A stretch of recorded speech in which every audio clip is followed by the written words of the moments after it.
Halo semuanya, jumpa lagi dengan gue Randy Fudo, dan kali ini gue akan membahas kartu tarot Major Arcana, yaitu yang agak kontroversi, angka 13, yaitu adalah Death.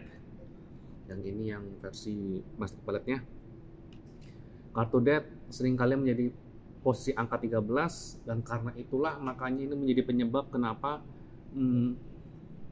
di barat sana, di Amerika sana, ataupun di misis barat semua, 13 kesannya seakan-akan angka sial, kesannya angka sial. Padahal aslinya sih, ya lagi kartu Death ini, kalau kita lihat secara astrologi, kita ngelihatnya memang dia ini lebih ke Scorpio. Jadi zodiak astrologinya di kartu Death adalah Scorpio. Scorpio sendiri itu nanti berkaitan dengan perubahan juga dari satu hal ke hal yang lain, melakukan transformasi juga.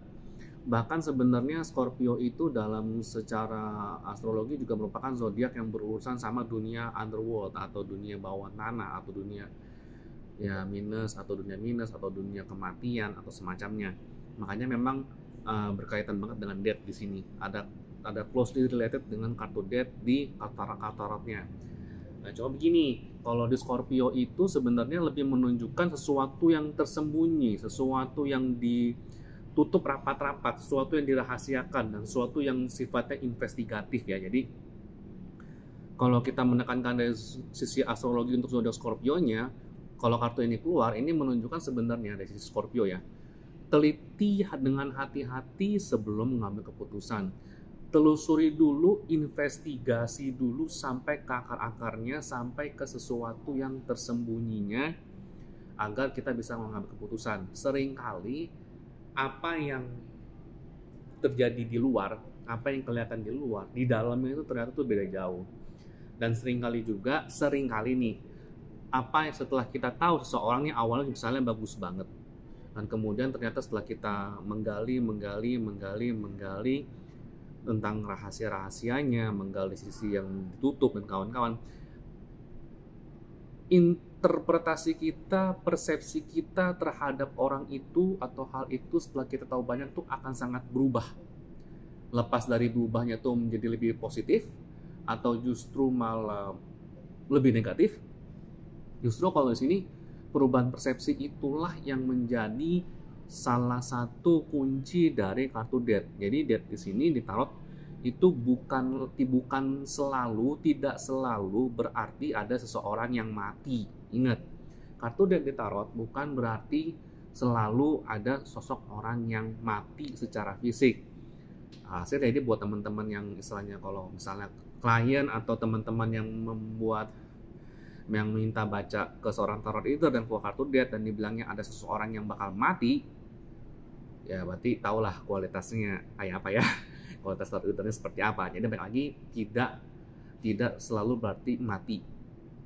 Cuma memang di film-film barat, di film-film bioskop, di sinetron itu seringkali menggunakan kartu ini sebagai untuk alasan plot, untuk alasan cerita supaya ada orang yang mati. Balik lagi ya, tolong bedakan antara menggunakan tarot untuk konsultasi pada umumnya sama yang terjadi di film-film. Di film-film itu kadang-kadang memang suatu yang fiksi dianggap seakan-akan menjadi kenyataan, seakan-akan real, padahal enggak gitu ya. Kemudian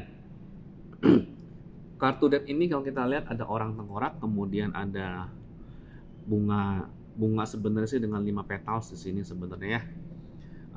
Dengan 5 petals, kemudian bawa panji, dan kemudian angka istilahnya bunga 5 petal ini sebenarnya berhubungan dengan numerologi angka 5 yang artinya tuh ekspresi energi yang cukup tinggi, atau energi yang dalam tanda kutip intense energi yang cukup keras, energi yang cukup kuat sebenarnya sih ya.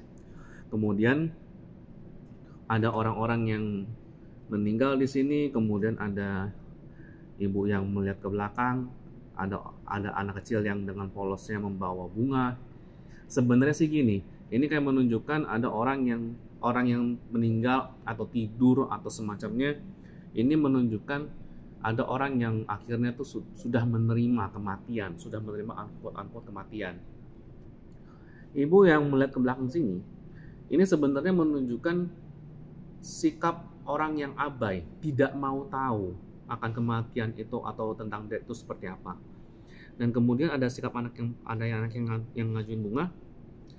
Ini sebenarnya kayak menunjukkan sikap kepolosan seseorang ketika istilahnya orang itu ya ketika melihatnya secara objektif, ketika melihatnya dengan hati yang murni, ketika hati yang polos, hati yang bersih.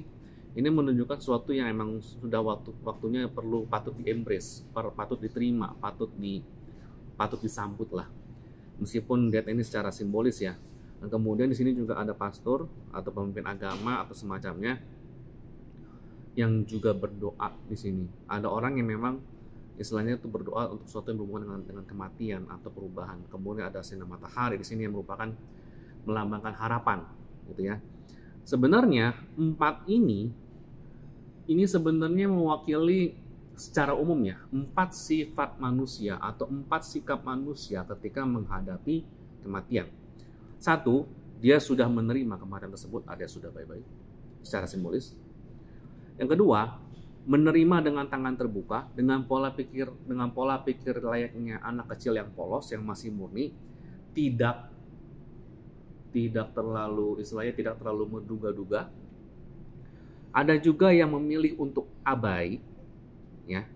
Dan akhirnya ada juga yang dia menerima karena alasan background agamanya, background religinya, background spiritualnya. Ini sebenarnya secara nggak langsung juga ingin menunjukkan 2 sikap seseorang ketika menerima kematian itu sendiri, yaitu dengan cara sikap layaknya anak kecil yang polos, yang menerima dengan sukaria, menerima dengan sukacita, karena di satu sisi dia tahu artinya kematian itu artinya perubahan dari satu tempat ke tempat lain, tapi di sisi lain dia juga tidak tahu rasanya seperti apa, atau minimal belum pernah mendengar dari orang lain kematian itu seperti apa rasanya atau efeknya. Dan yang kedua adalah orang menerima kematian dengan sudah memiliki background spiritual yang sudah cukup atau background agama yang sudah cukup. Tapi apapun pendekatannya yang dilakukan oleh manusia tersebut, maka tetap akan ada harapan di sana. Nah, death sendiri tuh baik lagi ini menunjukkan tidak hanya soal kematian secara fisik, belum tentu kematian secara fisik, tapi juga menunjukkan transformasi dari A menjadi B. Layaknya kayak ulat berubah dari kepompong menjadi kupu-kupu. Perubahan yang signifikan, perubahan yang sangat berbeda dibandingkan bentuk sebelumnya. Transformasi ini juga bisa menunjukkan sesuatu yang tidak nyaman karena proses perubahan tersebut. Tapi kalau dia bisa menerima perubahan yang signifikan itu, makanya orang itu akan menjadi lebih baik. Masih ada harapan ketika dia menerima perubahan tersebut. Masih ada harapan menuju hal yang lebih baik ketika dia menerima kondisi tersebut. Jadi ketimbang kita menekankan sisi kematian secara fisik, kita bisa menekankan kalau kartu ini keluar, apapun pertanyaannya, ini mensignifikasi perubahan yang sangat signifikan dan luar biasa pentingnya. Perubahan tersebut seringkali memang tidak nyaman, namun ketika kita berhasil melalui, entah kenapa perubahan tersebut memberikan dampak yang cukup konstruktif ke diri kita. Oke, sekian buat yang kartu death untuk yang kali ini.